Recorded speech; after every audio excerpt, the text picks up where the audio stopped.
Hey guys, I'm Mitch, IA over here at Thrust Maintenance. I'm going to show you guys how to do a tire change for one of our archers. So basically we're going to figure out why they want to change it. Its wear limits are low. You can tell by the tread marks gone, and I'm sure there's some flat spots.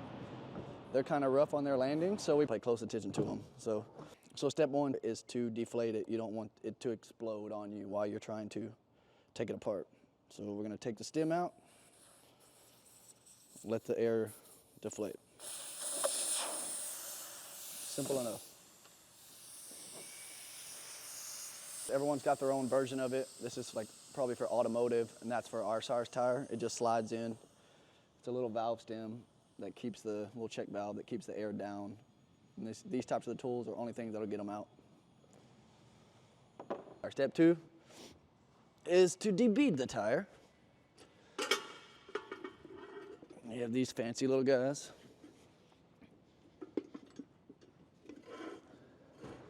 And these don't always work out smoothly, so don't let me embarrass myself.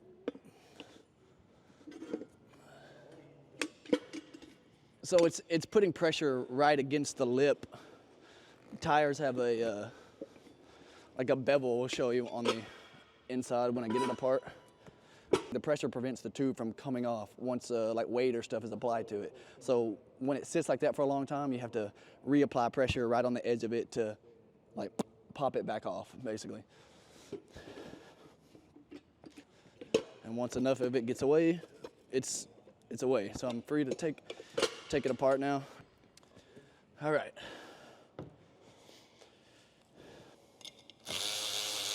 Deflate the tire, debead the tire.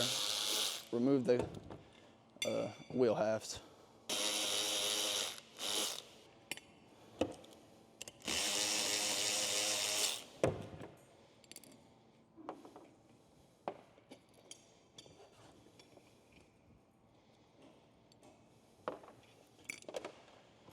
Three nuts, three washers. Take the disc half, I'll put it over here.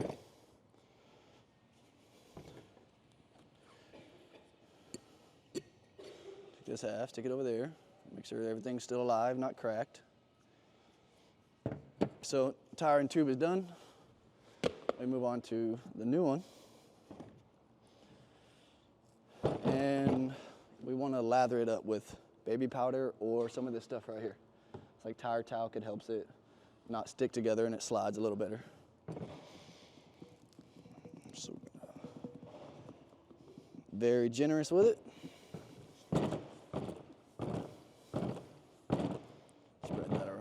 Put some love on this one too. All right, so we're ready to go back together. We put baby powder in the tire all over the tube, and it should be ready to go. Most people don't know this, but there's actually a mark on your tires, a little red dot. It's for weight and balance purposes. Your stem needs to end up coming out next to this red dot for balance purposes. When a wheel is unbalanced, it will shake and vibrate pretty bad. So we try to get that exactly where it needs to be. And then we stuff this sucker in there.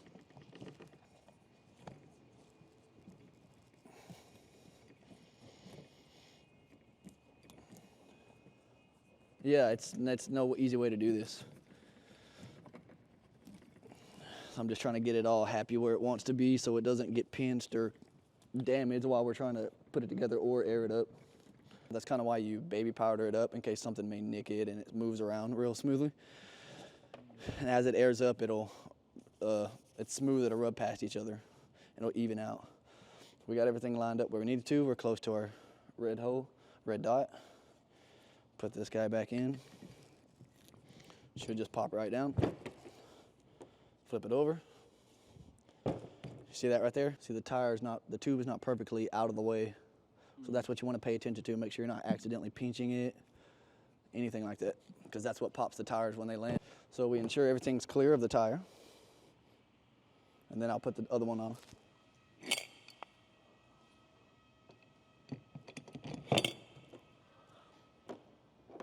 All three lined up.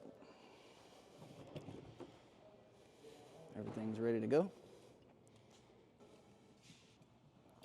Okay, so now that everything's together, I'm gonna slightly snug it all back down, check the tube, make sure it's not getting pinched on the inside. I'll apply a little bit of air to it before I apply the torque. You have the recommended torque value here on this placard right there. Tells you how tight the bolts need to be. And according to this placard, that's 150 inch-pounds on these bolts. Important factor. So it's all cut up anyways. Just a little bit of pressure on it. I don't want to damage the tube in case it is pinching. I just want to get these two case halves touching. Okay, that's down. Just snugging it up.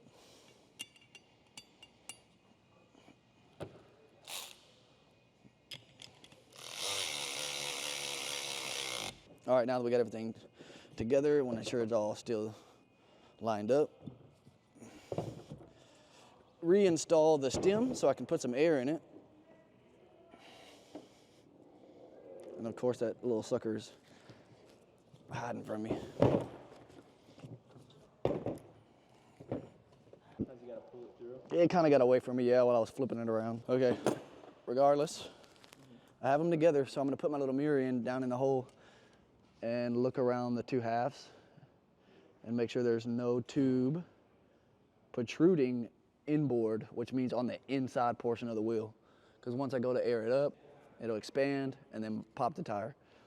And they'll be landing on a flat tire. And we don't want that. I'm looking perfectly at it straight down the two halves. If I saw a piece of that rubber in the middle of these two case halves, I'd know I need to take it back apart and clear that tube before I air it up. So it looks like it's all good if I can get this valve stem.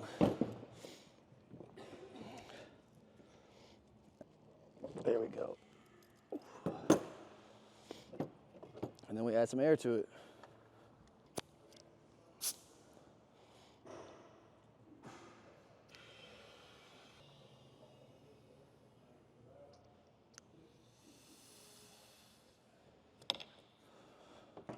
Okay, so this is a lot of confusion for some people. What's happening is as I'm airing that tire up, once these seat together, there is going to be like I don't want to say vacuum, don't let me use the wrong word, but when the tube airs up inside the tire, you're creating pressure between the tube and the actual tire itself, in between here and here. Imagine this. As this tire airs up, when it first gets in there, and this is all blocked off, air's got nowhere to go. So as you air this up, it builds up pressure between the tube and the side of the tire that can be mistaken for air pressure. So you have to, once you get it aired up and it seats, don't always assume the tire's aired up all the way, because you may be reading pressure in between the tube and the tire. So as I get it up here and air it up, you'll start hearing air come from somewhere on like a leak or something, but it's not a leak, it's finding an escape to get out of there, and you have to consistently wiggle like the valve stem or something to get the air out, and it won't increase above, let's say, 20 pounds until you get that side air out to allow the room to expand more. So besides my valve stem being kind of troublesome today, Is there any worry there about if you have to move the stem around like that? yeah, it can get cut on the edge there. It is kind of sharp, so I'm trying not to be rough with it. Doesn't happen very often, but sometimes it will leak right there. Let's get some more air into it and see how she acts.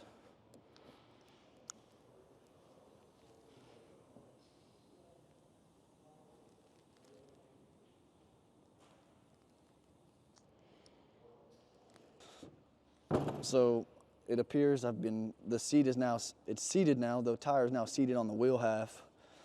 I'm gonna double check to make sure nothing's poking out of my internal half. Everything's intact. I'm gonna let the air back out. All of that was just to ensure that when they go to land on it, I'm not gonna pop the tire, because there's nothing pinching that will damage the inner tube. So we're gonna let it back out.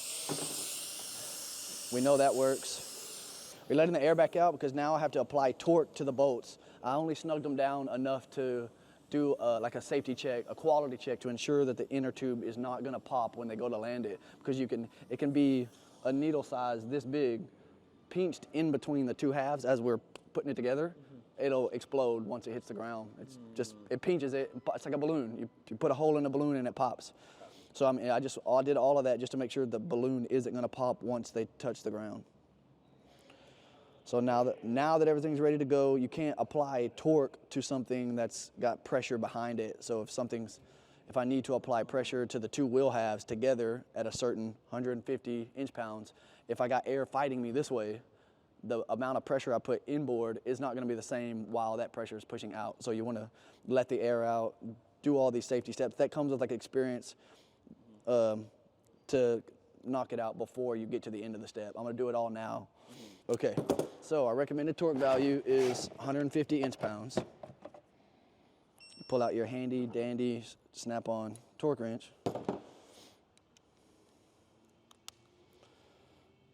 So 150 inch-pounds, we have that set. And now we actually apply the torque. This is the most important. Besides popping, you want to make sure you got enough force keeping this wheel together because of the weight on the airplane and the amount of force that hits the ground when they land. So we're going to go until it beeps at us. And we get fancy lights to tell us when we're there. That one's ready.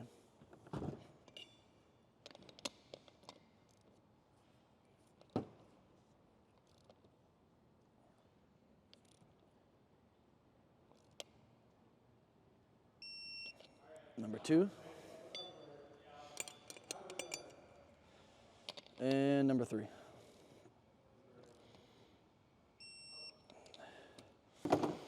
All right, so now we know it's torque seal. How do I know it's torque seal? I'm gonna apply torque strap. This is what they give us to ensure, like, it's called tamper proof. So you apply it to hardware so you know when someone's messed with it or it's broken loose.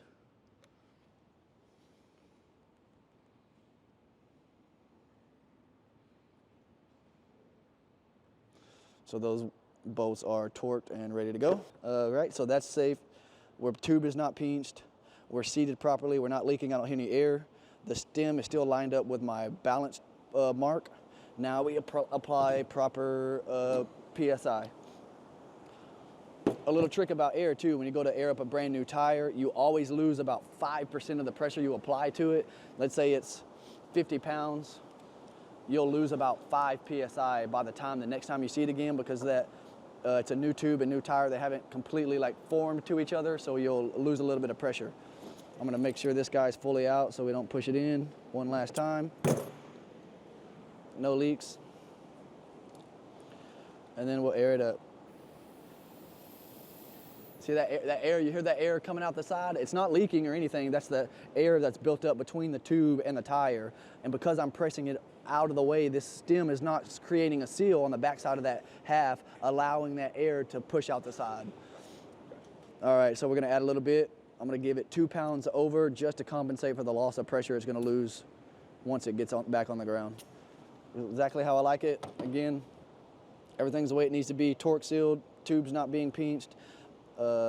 Stem is lined up for balance. And just to reiterate what we did step by step, step 1 is to remove your valve stem, let the air out. Do not disassemble a wheel with air in the tire. Somebody's gonna get hurt. Deflate it, debead it, take it apart, inspect your wheel half, make sure there's no damage or cracks, put it back together, snug it down, add some air to it, ensure your tube is not being pinched inside, torque it down, and air it up. That's just about it. And now we have a fully assembled tire. And I think that's all they wanted from me.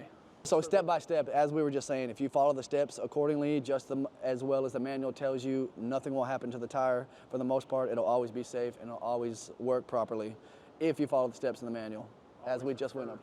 In accordance with, always refer to your current PA 28-181 maintenance manual.